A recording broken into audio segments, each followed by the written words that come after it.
समस्त को जय मसीह की। आज हूँ अगस्ट 15 तारीख।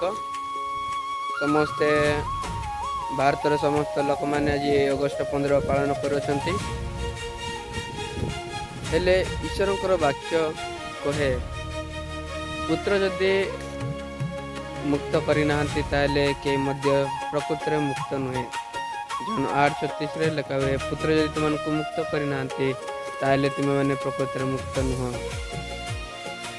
आज जदि देखा लोक मैंने व्यस्त बहुल जीवन में विभिन्न प्रकार कार्य क्षेत्र रहीकिना से माने निज जीवन को निजर आत्मिक जीवन को स्वतंत्रता स्वाधीन भाव नहांती। कंपनी मानकरे मध्य स्वतंत्र स्वाधीनता मिले ना से माने रोजगार को ईश्वर को निकट को आनी पारती ना। विशेष समस्त को अनुरोध करे कि मुक्त स्वाधीन केवल प्रभु जीशु कटारे अच्छी। आम शारीरिक जगत जदि स्वाधीन पाइबा आ स्वर्ग राज्य जदि आम स्वाधीन पाइबा ना आम जीवन को जदि मुक्त कर ना ताहले आमनकर जीवन किसी नुहे।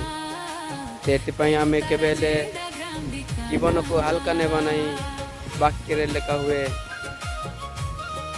पुत्र जदि तुमको मुक्त करना ताहले आम प्रकृति मुक्त नुह।